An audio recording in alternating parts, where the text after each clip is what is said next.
Dear students, आज हम शब्द निर्माण के विषय में पढ़ेंगे।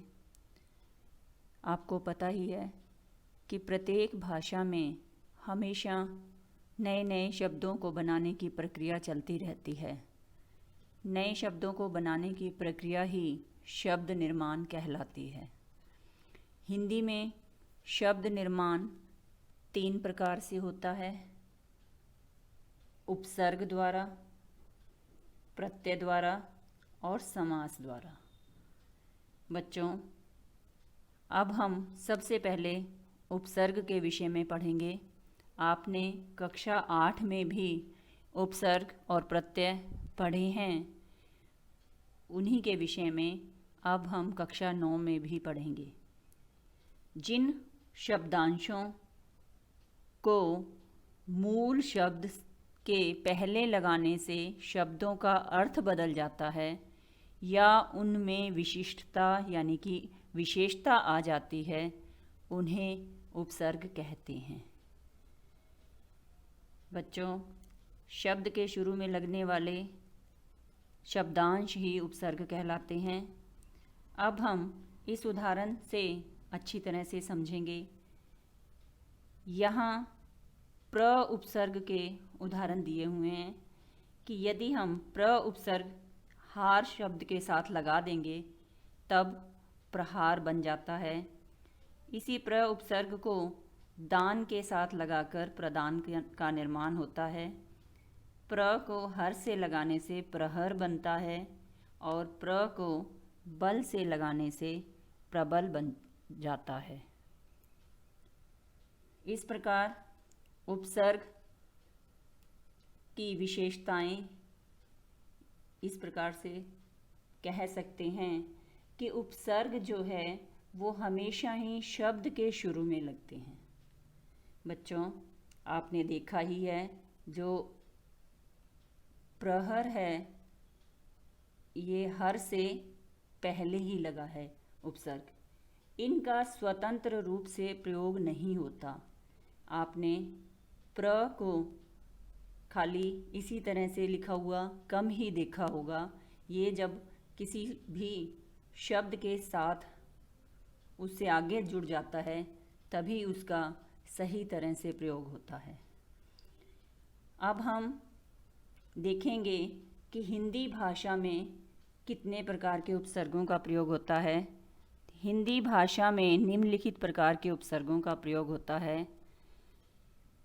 पहला है संस्कृत के उपसर्ग, दूसरा है उपसर्ग की तरह प्रयोग होने वाले अव्यय, तीसरा है हिंदी के उपसर्ग और चौथा है उर्दू के उपसर्ग। बच्चों, सबसे पहले हम संस्कृत के उपसर्ग के विषय में पढ़ेंगे। आपको पता ही है, कुछ शब्द जो संस्कृत के होते हैं वो जब हिंदी के शब्दों के साथ जुड़ जाते हैं तो उनके अर्थ में परिवर्तन आ जाता है।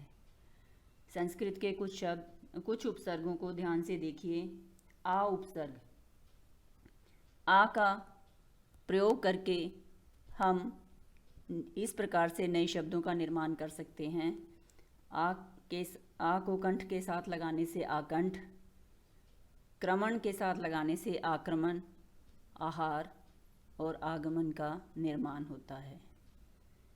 इसी प्रकार से संस्कृत के वि उपसर्गों से विकार, विक्रय, विदेश और वियोग का निर्माण हो सकता है। सु उपसर्ग का प्रयोग करने से सु का मतलब अच्छा, तो हमें पता ही है सुबोध का मतलब हो गया अच्छी तरह से पता चलना।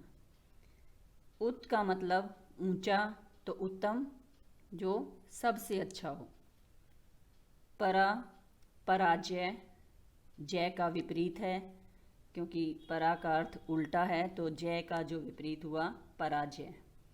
अति, बहुत अधिक, तो अत्यधिक का मतलब भी हो गया बहुत अधिक।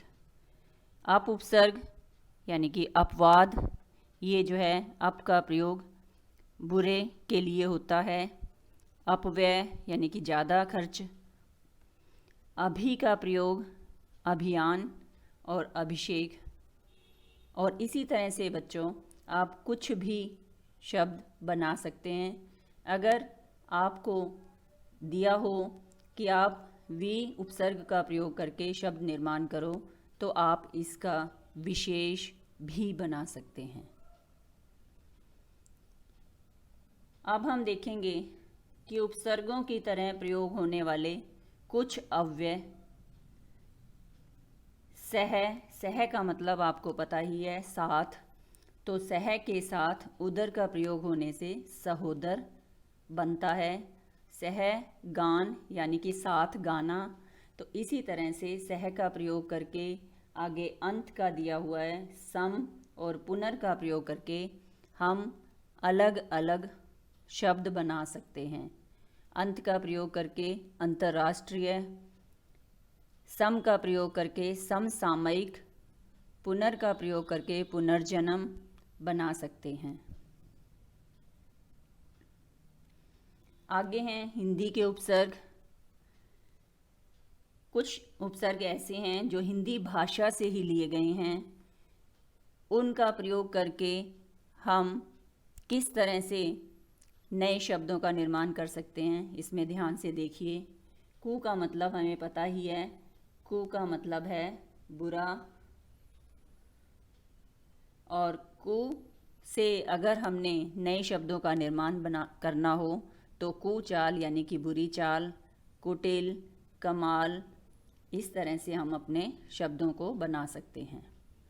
स और सु का मतलब अच्छा, तो सुनीति, अच्छी नीति, सुसंस्कृत, जो अच्छी तरह से सभ्य हो उसे सुसंस्कृत कहते हैं। भर का प्रयोग करके हम भरपूर, भर पेट, भरपाई बना सकते हैं। भर का मतलब पूरा होता है, तो भरपूर या भर पेट यानी कि पूरा भरा हुआ पेट। पर दूसरों के लिए प्रयोग होता है, तो पर का मत इससे शब्द निर्माण करने से उसका अर्थ भी उसी तरह से स्पष्ट होगा। परहित यानी कि दूसरे के हित के लिए, परवश यानी कि दूसरे के वश में। तो इसी तरह से आप अपने आप भी शब्दों का निर्माण कर सकते हैं। उ का मतलब अभाव, तो उ ऋण यानी कि ऋण का अभाव। अ का मतलब भी अभाव होता है। अजर, जर मीन्स बुढ़ापा, तो आपको पता ही है। और अजर यानी कि जिसके पास बुढ़ापे का अभाव हो। अनमोल, जिसका कोई मोल ना हो। इसी तरह से अध का मतलब आधा होता है, और इस उपसर्ग का प्रयोग करके यदि हमने शब्दों का निर्माण करना हो तो अध पका, आधा पका हुआ, अध मरा, आधा मरा हुआ, इस तरह से हम शब्द निर्माण कर सकते हैं। नेक्स्ट, उर्दू के उपसर्ग। हिंदी भाषा में कुछ उपसर्ग उर्दू भाषा से लिए गए हैं और उनका प्रयोग करने के बाद किस तरह से शब्दों का निर्माण होता है, अब हम उसे देखेंगे। उर्दू का उपसर्ग है बा, और बा से शब्द निर्माण करने पर बाकायदा, बाइज्जत। बद यानी कि बुरा, तो बदसलूकी, बदनाम, बदतमीज़, इस तरह से हम शब्द निर्माण कर सकते हैं। ब का मतलब साथ, तो बखूबी, बदौलत, बतौर हम शब्दों का निर्माण कर सकते हैं। गैर का मतलब भिन्न है। गैर से हम गैर कानूनी, गैर हाजिर, गैर सरकारी, जो मतलब सरकारी ना हो, उससे भिन्न, तो इस तरह से हम शब्दों का निर्माण कर सकते हैं। ना का मतलब है नहीं, यानी कि नादान, नापसंद, जो यानी कि जो पसंद ना हो, ना समझ, जिसे समझ ना हो, इस तरह से शब्दों का निर्माण कर सकते हैं। कम का मतलब थोड़ा, तो कमज़ोर, कम अकल, कम उम्र। खुश, अच्छा, खुशबू, खुशनुमा, खुशखबरी और खुश किस्मत। इस तरह से हम उर्दू के उपसर्गों से भी हिंदी भाषा में शब्दों का निर्माण कर सकते हैं। बच्चों, इस प्रकार से हमें उपसर्गों का प्रयोग करके अलग अलग शब्दों का निर्माण करना है और आपके पेपर में ऐसे भी आ सकता है कि उपसर्ग दिए हों और आपने उसके उदाहरण लिखने हैं, उससे शब्द बनाने हैं।